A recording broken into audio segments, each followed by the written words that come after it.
नमस्कार कृषी मित्रांनो, स्वागत आहे तुमचं आपल्या YouTube ॲग्रोमाइन चॅनलमध्ये.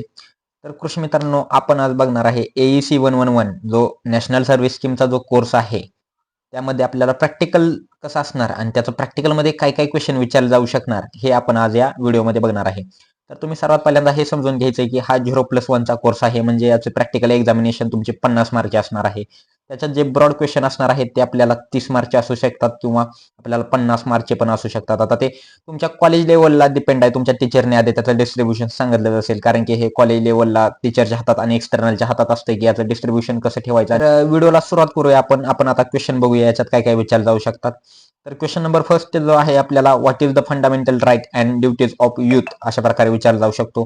आता क्वेश्चन नंबर सेकंड मध्ये आपल्याला which are the issues being faced by youth, अशा प्रकारे पण विचारला जाऊ शकतो. आता क्वेश्चन नंबर 3 मध्ये आपल्याला points to be considered by NSS volunteer awareness about health, अशा प्रकारे पण हा विचारला जाऊ शकतो. आता क्वेश्चन नंबर 4 मध्ये आपल्याला ऑब्जेक्टिव्ह ऑफ NSS अशा प्रकारे पण विचारला जाऊ शकतो. नंतर आता ऑब्जेक्टिव्ह मध्ये आपल्याला motto of NSS, define volunteerism, define youth, long form of NYLP, अशा प्रकारे पण हा क्वेश्चन विचारला जाऊ शकतात. तर हा जो कोर्स आहे आपला NSS हा 0+1चाच कोर्स आहे. तुम्हाला याचं डिस्ट्रीब्युशन आधीच सांगितलं असेल कॉलेजला. तर त्यामुळे तुम्ही याच्यात पासिंग व्हायचंय तुम्हाला, आणि हे महत्त्वाचे क्वेश्चन आहेत. आता याच्या व्यतिरिक्त पण तुम्हाला कॉलेज लेवलला टीचरने वगैरे जर क्वेश्चन दिले असतील तर ते पण तुम्ही क्वेश्चन वगैरे करायचे आहेत. तर अशाच नवीन व्हिडिओसाठी आणि अपडेटसाठी आपल्या या YouTube ॲग्रोमाइन चॅनलला सबस्क्राईब करा. थँक्यू.